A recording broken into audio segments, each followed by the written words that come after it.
This is Killer Innovations, a show about ideas, creativity, and how you can innovate.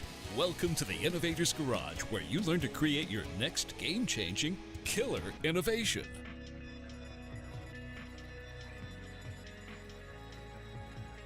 Have you ever spent much time thinking about leadership and leadership skills? Leadership skills are ones that help people to create an environment that allows teams to achieve success. But there's a lot of confusion of what leadership really means. Leadership does not mean title. A title does not make you a leader. Look, I've had the title of Chief Technology Officer at Hewlett-Packard. I have a CEO title now, leading a team of 200 incredibly bright and motivated individuals. Just because I have the title does not make me a leader. Leadership is also not about telling others what to do. It's not about running around and saying, now you go and get that little task done, and you over here get that little task done. That is not leadership. And it's not expecting others to clear every decision with you first. So if you're leading other managers and expecting them to come to you to clear every decision that they're going to make before they make it, that is not leadership. That swings into what I call micromanagement. Leadership it's about inspiring others. It's about motivating others to achieve success beyond what they could have ever imagined. And again, it has no relation to title. And when I think back to people in my career who showed me those kinds of leadership abilities, I naturally gravitated. I wanted to be on their team. I wanted to be part of that project. I wanted to achieve that success. Now, one person that I've talked about a lot in the show over the last 14 years is Bob Davis. Bob was my mentor. He hired me in my first what I would call my first real job. But it was through Bob's, I don't know what you want to call it, really modeling leadership with the teams that I was on or teams that I watched him lead, that really drew me to him to understand and dissect, why was he special? Why was he different from other people in leadership positions? People that were in management positions. I wouldn't even give them the credit of being and calling them leaders. They were in management positions. I'm talking about leadership. And leadership skills are important not only to leaders, but also individual contributors. Learning leadership skills helps you when you're part of a team, when you're self-leading, when there's no clear authority or no clear person who's supposed to be in charge, but it's team leadership. You still need those leadership skills. And that really plays in a growing and increasing role, particularly as you get more experiences, as you work on more projects. And this plays in a critically important role around innovation and innovation leadership. Leadership skills on their own are important. Innovation leadership, when it comes to the whole process of driving innovation, it is even more critically important, because in the case of what I found in innovation projects, there isn't really one person. There may be the person who came up with the idea, and there may be some person who threw on some enhancements to those ideas, but it's a self-formed team that comes around those innovations that really transform them from something on a whiteboard or something scribbled in a notebook to actually making it something that is just absolutely mind-blowing. But when you take a look at top leaders, whether it's leaders in organizations, leaders in government, leaders in your life, what is that one key ability? When I dissect leaders that I have been heavily influenced by, that key skill is influence. Now, influence comes across as being something soft and fuzzy and kind of hard to get your arms around, but that's what we're going to talk about today. What is influence? What are the characteristics of influence? And then how do you use influence to play a leadership role around whether it's innovation or your work or even amongst your friends and family in influencing them on how to look at the world differently or how to think about a problem differently. So what is influence? Influence, there's really two definitions that I like for the word influence. There's one that says the power to cause change without forcing the change to happen. The power to cause change without forcing those changes to happen. It's not about reaching in there and making the change happen or getting in there and doing the task or getting in there and telling people, what the correct answer is. It's about the power to cause change without forcing those changes to happen. A second definition that I really do like also is a person that affects someone in an important way. A person that affects someone in an important way. So let me ask you a question. Who have been the influencers in your own life? Who have been the ones that have had some form of an effect on you in what you think, in what you do, your career choices, your success? An influencer in your personal life could be, if you're married, your spouse. It could be an old boss. It could have been a teacher. It could have been a professor. It could have been a friend of yours who you just admire and they're inspirational for you, and that influence on you wanting to model that behavior or to achieve what they have been able to achieve. So think about what has been that influence on you. When have you seen someone use influence to make something happen? And again, it's not about making it happen. Influence is about that power to cause change without forcing those changes to happen. And what I'll tell you is that what you'll find is that influence is core to leadership, what I'm calling leadership. Now, I've spent a lot of time, I've looked at top leaders, whether it be politicians or whether it be statesmen, what I call statesmen, people that we gravitate to try to understand, or get their views and opinions and have them influence us on things that we had to think about doing for society or changes or helping solve critical issues. And when I take a look at all of those influencers, those that have had direct effect on my life, direct effect on my career, what I've seen their ability to elicit positive change in other parts of society, it's this nebulous skill of influence. It really is this influence that plays this absolutely critical role. And again, influence isn't about forcing the change. It's about understanding how to have the power to cause the change without forcing the change to happen. Influence plus leadership allows you to have this level of power to cause change without forcing those changes to happen. And as I said before, a person that affects someone in an important way is an influence in your life.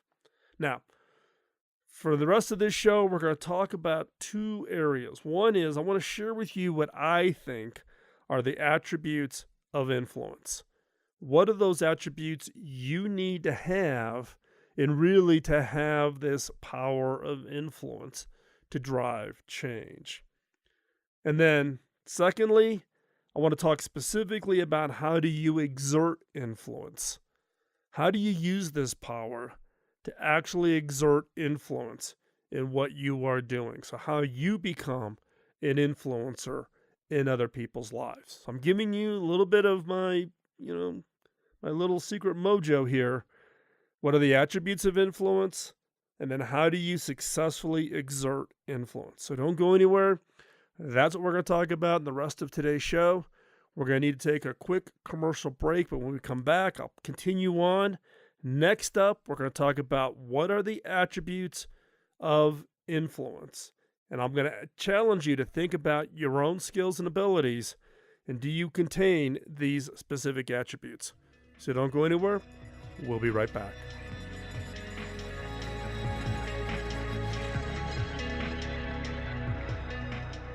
So what are the attributes of influence? What are those characteristics that a person needs to have in order for them to have this power of influence, causing other things to change without dictating it? That just purely you as an individual. What are those characteristics? Okay, first one up, fundamental knowledge. Now, what I mean by knowledge is two elements: experience and expertise. Experience being that you have done this kind of work in the past, that you have done something similar to this, that people can point to and say, wow, you were part of a very successful kind of a project, right?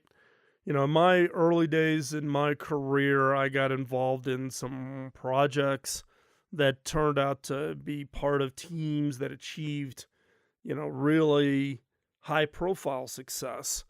And therefore, that was what gave me at least some level of experience to know how to, or learn from those projects, to know how to bring those to other teams.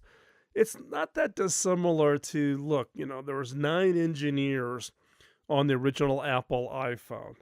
Andy Grignon, who I know, who I worked with at HP, he was part of that original team that created the original iPhone. Andy walks into a room, people know who he is, he's known as one of the 9, and he has instant credibility because of that experience of having worked that closely with Steve Jobs to create the iPhone. So what is your experience? It doesn't have to be something as major as that, but you have to show some level of experience in order to have influence. The other is expertise. Do you have the expertise that they're looking for? Whether it's college, not always required, but if you have a degree in a certain area or a certain university under a certain professor, that can be part of this knowledge. So, assuming you've got the knowledge, which is not just, you've read a book or you graduated, but you've actually applied it and got some experience. The second attribute of influence is credibility. Credibility, past actions. What have you done in the past that was most successful, and how also did you deal with failures? Credibility is also about thinking beyond self. It's not about getting onto a project because of what you think it'll do for you, right? It's thinking about the team. In this credibility, you need to show that you are willing to work for the larger, mutually beneficial goal. It isn't always about you. It's about the team. If you're going to influence is also about being a magnet, attracting people to you. Is you have to show that your work is about the larger mutually beneficial goal and not just what you can get out of it. The other on credibility is follow through. If you say you're going to do it, do it. This is absolutely critical for innovation. There's a lot of people who do a lot of talking about innovation. There's a lot of people who write ideas in notebooks. There's a lot of people who've got, postcards posted all over the whiteboards, etc. It is about the follow through. It is about doing what you said you were going to do. If you're going to solve a problem, then you work it until you solve it. You're going to deliver something, you're going to deliver it. Follow through. That's all part of credibility. It's about your past actions. It's not about that you claim to be credible, but that you've shown to be credible, that you think beyond yourself, that you're shown to work for the larger mutual beneficial goal and not just about what you can get out of it, and it's that follow through. What's the third characteristic? Third characteristic is integrity. Integrity for me is foundational. Does the person have a set of core values that guide what they do? Do they have that core set of values? And do they project those core values through their actions? Now, what do I mean by core values? Now, you can actually go back. There's some previous shows where I talk about core values. But what I'm meaning in these core values, at least the ones for me, is honesty and truthfulness, right? No game playing, no stretching the truth. It is about honesty and truthfulness. Second is win-win. Win-win always. It's not about win-lose. It's not about you winning and somebody else losing. It's always about putting together teams, projects, activities around win-win. Third, then, is transparency. Not hiding or hoarding information, not being, transparent about challenges or struggles somebody is having with a project. Transparency. And then fourth, team first. Now, this ties back a little bit to credibility, right? It's not about what you can get out of it or what you can get away with or what you can kind of let slide. It's about the team. And it's about a team mutually committing to each other to achieve this next step. Now, when you think about knowledge, credibility, integrity, here's my challenge. Where are you today? Right? These take time. Now, I would hope that all of us have been building on this over time, right? Knowledge. Maybe you've got the expertise, but you don't have the experience. Maybe you need to go find a project to get involved in, right? Something that you can maybe even volunteer on, of something that you're aligned with that would get you the experience in order to ultimately apply it to some other areas of influence that you want to own. Maybe your credibility. Maybe you need to, get better at follow through, keeping track of your commitments and delivering 100% on every commitment, right? And then integrity, right? Maybe you're not having integrity, but maybe we can all raise the bar. And look, I'm talking to myself as much as I'm talking to any of you, right? All three of these areas are things that I still have to work on, and I work on every day, whether it's my knowledge, my credibility, or my integrity. These all take time.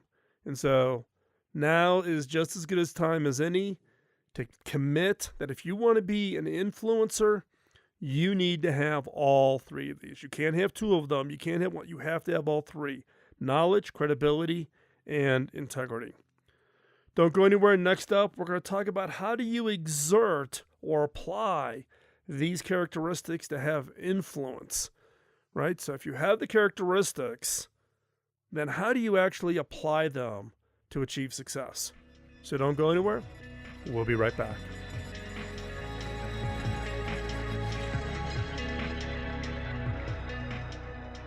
So assuming that you now have understood the characteristics of influence, knowledge, credibility, and integrity, how do you use these newfound skills? How do you apply them to have influence on others? Now, there's no magic to this. This isn't like, okay, now you need to hypnotize somebody. No. Actually, the most non-obvious answer to that one question is the most powerful influence you can have is often not trying to influence somebody. Don't be overt. Don't go in with the strategy of how do I influence that person, because it will be transparent. They will see it and they will ignore it. It'll come across as bullying or fake, So, again, the most powerful influence you can have is often not trying to influence somebody. So now what you're saying, okay, great. Now what do I do? Well, how do you exert influence without authority? There's some groundwork you need to do before you're going to be able to influence somebody. First off is you need to understand who you want to influence. Is it an individual? Is it a company? Is it a team? Who is it that you want to, who's the individual that you want to have influence on? And then you need to understand, what is their motivation? What's their objectives? What are their fears? What are their dreams and desires? Right? If you're a politician and you're wanting to influence, you can't influence somebody if you don't understand what their motivation, objectives, fears, dreams, and desires are. And then you need to craft a win-win. How do you achieve what you want to achieve while allowing and supporting and enabling them to also achieve their objectives? So first out, understand who you want to influence and really understand them. Is it a team? Maybe you've inherited a team within an organization. You're brought over to take over a role for a team that maybe is working really well or maybe not working well. You first need to understand what their motivation, what their objective is. And then you need to craft the win-win. Not about you showing that you can be this great leader and therefore you might get promoted. It's about what is it that you, with that individual or with the team of individuals, what is it you can achieve? What is that win-win? So step one, understand who you want to influence. Step two, active listening. And in many cases, this will be the hardest one. Sometimes you just need to sit down and shut up. And you need to listen. You need to give others the floor. Now, I'm sitting here saying this into the studio. I'm sitting here in my studio at my ranch in Colorado. And as I just said those words, I started laughing in my head. Why? Because I am one of those individuals. You give me 3 talking points on a microphone and I am off to the races, right? This is one of the hardest things I have to constantly remind myself, and that is to sit down and shut up and give others the floor. Help others feel like they've been heard, right? In my role, whether I spent the last, 5 years at HP as being the spokesperson for HP. So I was on, you name the news show, Fox, CNN, CNBC, Bloomberg. I was in all the print publications, etc. I was the one out talking. And I kind of got into that bad habit of being the one doing the talking. I need to remind myself that sometimes I just need to shut up and give the floor. Let others talk and let them feel like they've been heard, not just letting them talk and then go ahead and do whatever you wanted to do, but engage in the conversation, active listening.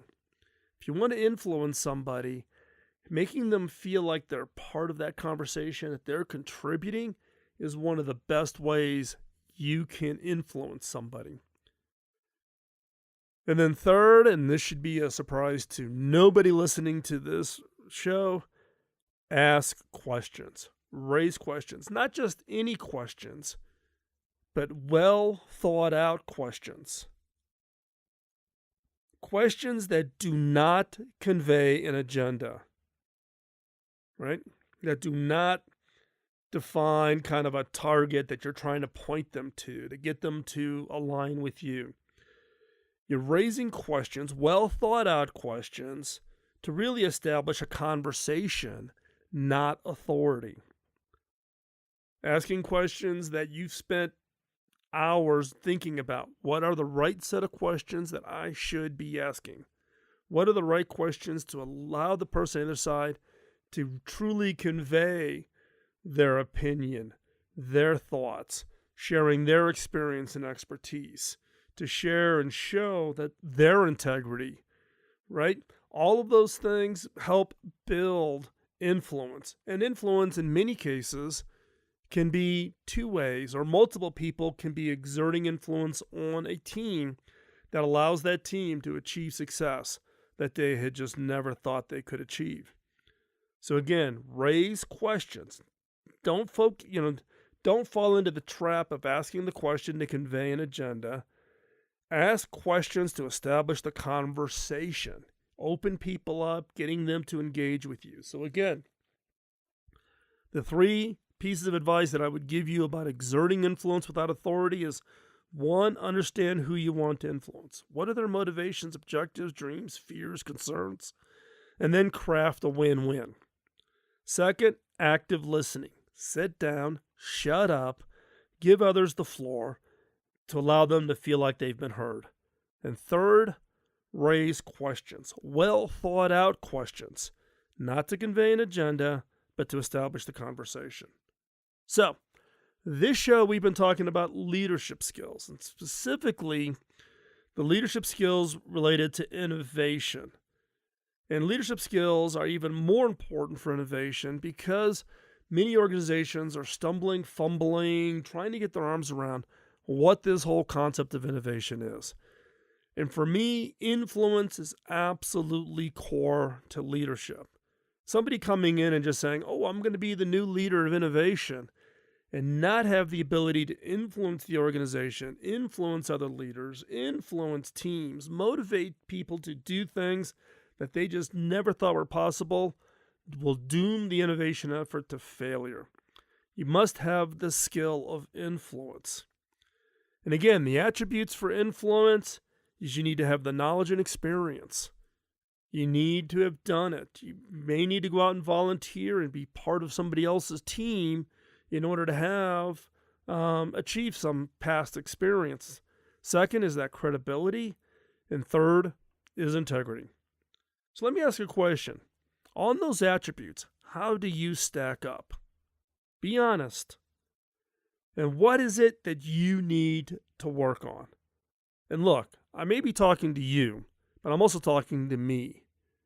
These are things that I constantly have to remind myself about also. None of us have this completely locked down, figured out, and we have our entire act together. Right? I stumble, I have challenges, I have failings that I would like to keep hidden and not share. But when it comes to influence, if you want to be an innovation leader, then you really need to think about the attributes and then how do you exert influence to achieve that success. With that, I'm going to wrap up this first 3 segments.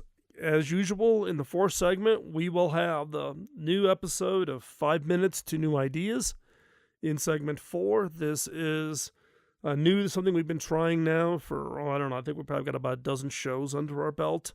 We also now have it as a standalone show, so you can go out to Apple iTunes and Spotify and others. You just search for 5 Minutes to New Ideas. It's a 5-minute segment asking you some questions to cause you to use it as a catalyst to come up with new ideas, new products, new services, new businesses, or to solve a problem that you may be facing in whatever it is you do each and every day. So check it out. Stay tuned. Don't go anywhere. You want to listen to segment 4, but also hop on over and subscribe to 5 Minutes to New Ideas, and that way you can get your 5-minute fill and be challenged to come up with that next great innovation. And with that, we'll be right back after this short commercial break. Don't forget, show notes are over at killerinnovations.com.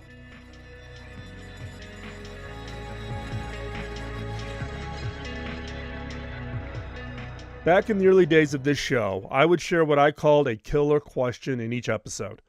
These questions were designed to be used in your personal, team, or organization's innovation efforts. Now, based on feedback from listeners just like you, we've decided to bring it back with some improvements. Each episode of the Killer Innovations has a segment that I'm now calling 5 Minutes to New Ideas. It's designed for the creative mind looking for that next great idea. Each episode will challenge you to think differently about yourself, your business, and your products and services by asking unique, funny, and sometimes crazy questions. These questions are designed to force you to look beyond the obvious and to uncover ideas and opportunities you never before considered. So, get out your notebook and be ready to uncover that game-changing idea. Here is 5 minutes to new ideas.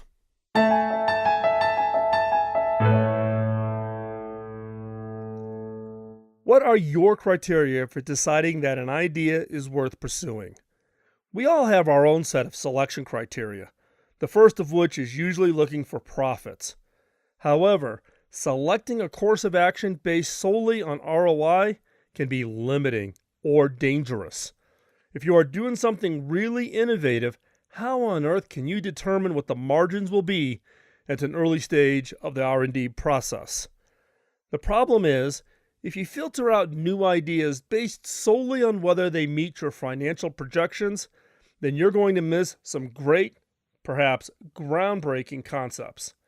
As I've mentioned before, when you are ranking your ideas, ROI should not be your first filter in deciding whether an idea is worth pursuing. When HP first got into printers, it seemed like a tiny, not very interesting category. Now, it's one of the highest profit-producing businesses at HP. If we'd said, nah, not doing it, it's too small, it's not worth the effort, we could have made a catastrophic mistake. The printer division isn't the first example of where HP has made the tough call. Back in 1968, Bill Heelert wanted to get HP into the calculator business. 4 years later, HP launched the HP35 calculator that became the iPhone of the 70s, with people standing in line, bribing employees, and literally doing anything they could to get a hold of one of these calculators. There's one famous story of someone selling their car to get enough money to buy one of the calculators, and then realizing that they had to walk home after they bought it. Now, Bill did not use ROI as his criteria. He knew he wanted it for himself, and had it built. I know from my own personal experience that projected ROI can be misleading. Be aware of your bias towards flashy, exciting numbers, and remember that figures on a page are easily malleable. You can change them, and you can make them say anything. Do not turn down an opportunity because you think the market is too small. When someone comes to you with a $200 million idea and it piques my interest, ask them, how do you make this idea big enough to make me care? What do you need? More money? More resources? Are you being conservative in your estimates? How do you take this smaller idea and make it 10 times better and 10 times bigger? So, think long and hard on how you would answer the question, what are your criteria for selecting research and development projects? To dig deeper, ask yourself, what is the one key criteria that you must meet for a project to get approved? What would happen if you ignored that criteria in the evaluation process? What are the criteria used by others, either inside your industry or outside your industry? And based on this, what would you change in your criteria for selecting that next great product? Do not get caught in the trap of thinking that your criteria protects you from risks. Risk is still there. Your criteria may cause you to miss that next great opportunity. I'm Phil McKinney, and thanks for listening.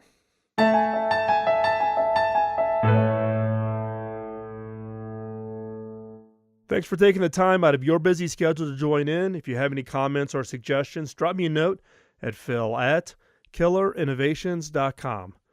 Beyond this show, I write about my personal experiences of being in the innovation game for the last 2 decades.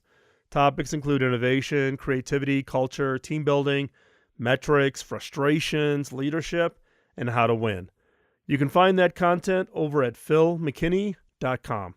You can also find out information about my book, Beyond the Obvious, including extensive excerpts over at beyondtheobvious.com.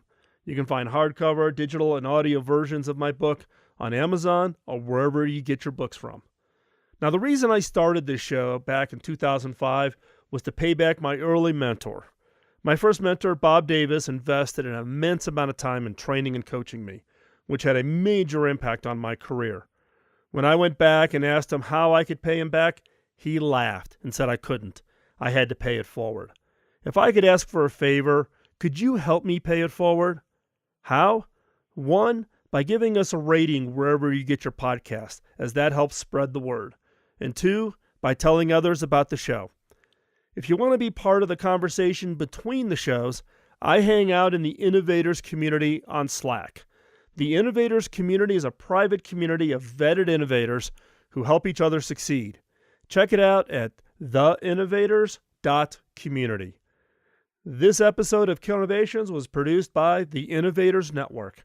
You can find the show notes and the entire show catalog going back to 2005 at killerinnovations.com. I'll talk to you next week, and in the meantime, go out and change the world with your killer innovation. Bye-bye.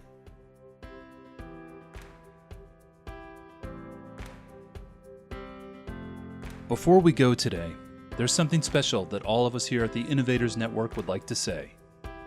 We want to thank you, our listeners, for nominating 2 of our shows, Killer Innovations and 5 Minutes to New Ideas, for the 13th Annual People's Choice Podcast Awards in the Manager Tools Business category.